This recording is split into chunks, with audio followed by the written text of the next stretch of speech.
Hello everyone, welcome to my channel. आज हम पढ़ने वाले हैं क्लास 9th गंगा पाठ 8 रैदास के पद।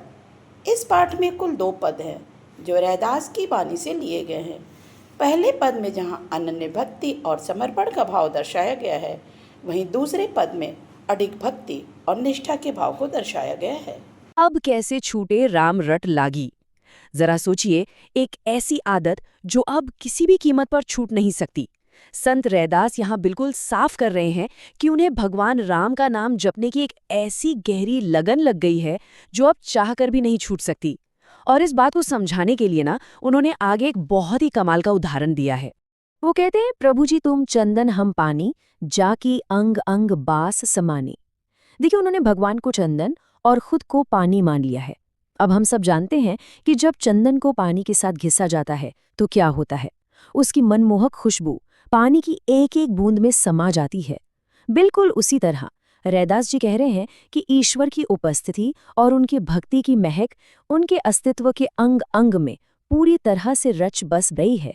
और प्रकृति के इस जादू को वो आगे भी जारी रखते हैं। अगली पंक्तियों में वो कहते हैं, प्रभु जी तुम घन बन हम मोरा, जैसे चितवत चंद चकोरा। ये रूपक सच में बहुत ही प्यारे और गहरे हैं। यहाँ घन का मतलब है काले बादल और मोरा यानी हमारा मोर। जैसे आसमान में घने काले बादलों को घिरते देखकर एक मोर खुशी से नाचने लगता है ना, बस वही खुशी, वही आनंद एक भक्त को अपने भगवान की अनुभूति से मिलता है। और दूसरा उदाहरण देखिए, चांद और चकोर पक्षी का। ऐसा माना जाता है कि चकोर पक्षी बिना पलक झपकाए चांद को बस निहारता रहता है। एक सच्चे भक्त का ध्यान भी बिल्कुल इसी तरह बिना भटके हमेशा अपने ईश्वर पर टिका रहता है। अब आते हैं प्रकाश की ओर, उस शाश्वत रोशनी की ओर जो कभी नहीं बुझती। वो लिखते हैं, प्रभु जी तुम दीपक हम बाती, जाकी ज्योति बरे दिन राती। इसका मर्म बहुत ही गहरा है। देखिए, भगवान यहाँ दीपक हैं और भक्त उस दीपक की बाती यानी बत्ती है। अब सोचने वाली बात है, क्या बिना बाती के कोई दीपक जल सकता है, या बिना दीपक के सिर्फ बाती रोशनी दे सकती है? बिल्कुल नहीं। जब ये दोनों मिलते हैं ना, तभी वो ज्योति पैदा होती है जो दिन रात लगातार जलती रहती है। ये हमें बताता है कि ईश्वर और मनुष्य का जो ये रिश्ता है वो एकदम अटूट है। दोनों का अस्तित्व एक दूसरे से पूरी तरह जुड़ा हुआ है। चलिए अब आभूषणों और धातुओं से जुड़े एक बहुत ही शानदार रूपक पर नजर डालते हैं। अगली पंक्ति है, प्रभु जी तुम मोती हम धागा, जैसे सोने मिलत सुहागा। अब यहाँ आगे बढ़ने से पहले इस ऐतिहासिक शब्द सुहागा को समझना बहुत जरूरी है।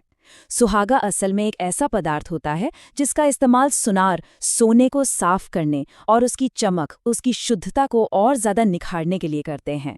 जब सोना सुहागा के संपर्क में आता है तो वो और भी ज्यादा खरा हो जाता है।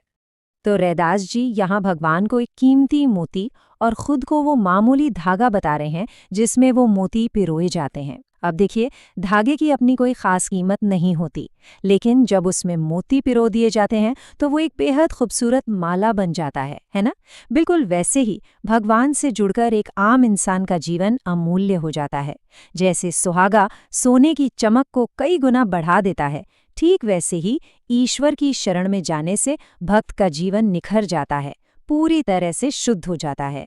और फिर पहले पद का समापन रैदास जी की इस बेहद विनम्र और खूबसूरत घोषणा के साथ होता है, प्रभु जी तुम स्वामी हम दासा, ऐसी भक्ति करे रैदासा।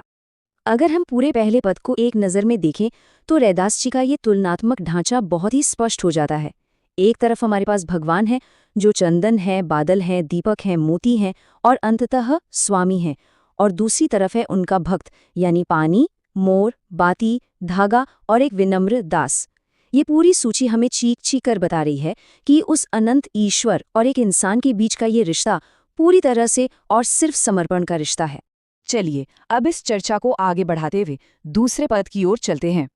ये दूसरा पद पहले वाले से भी एक कदम आगे की बात करता है, इस आध्यात्मिक रिश्ते की हमेशा हमेशा के लिए पक्के हो जाने की बात।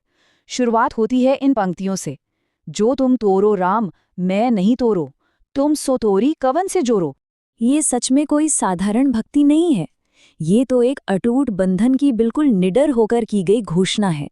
रैदास जी सीधे सीधे कह रहे हैं कि राम, अगर आप मुझसे अपना नाता तोड़ भी लेना तो भी मैं आपसे अपना रिश्ता नहीं तोड़ूंगा। और इसका कारण क्या है? तुम सो तोरी कवन से जोरो।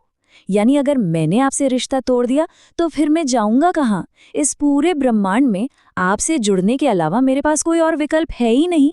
और इसी अडिग विश्वास के साथ इसके बाद रैदास जी जानबूझकर उन सभी पारंपरिक और बाहरी धार्मिक दिखावों को किनारे कर देते हैं जो उस समय समाज में फैले हुए थे। इस पंक्ति को देखिए, तीरथ बरत न करूं अंदेशा, तुम्हारे चरण कमल एक भरोसा। ये तुलना हमें बहुत कुछ सोचने पर मजबूर करती है। एक तरफ वो सारे बाहरी कर्मकांड हैं, जैसे तरह तरह के व्रत करना, तीर्थ यात्राओं पर भटकना या औपचारिक पूजा पाठ की चिंता करना।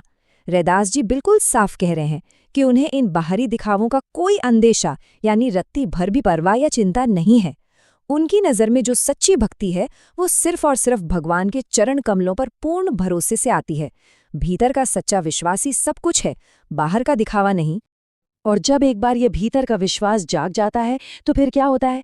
फिर ईश्वर की सर्वव्यापकता का एहसास होता है। अगली पंक्तियां हैं, जह जाओ तुमरी पूजा, तुम सदैव और नहीं दूजा। मतलब ईश्वर हर जगह है। रैदास जी का मानना है कि अब वो जहां भी जाएं, जिस भी दिशा में देखें, वहां केवल और केवल उसी एक सर्वोच्च ईश्वर की ही पूजा हो रही है, क्योंकि उनके जैसा कोई दूजा यानी दूसरा देवता इस पूरे ब्रह्मांड में है ही नहीं। जब हर जगह वही एक सर्वोच्च सत्ता मौजूद है तो फिर हर दिशा, हर जगह अपने आप ही पवित्र हो जाती है। और इसी आध्यात्मिक एकता को पाने के लिए सांसारिक मोह को पूरी तरह त्यागना पड़ता है। अगली पंक्तियों में यही वैराग्य झलक रहा है।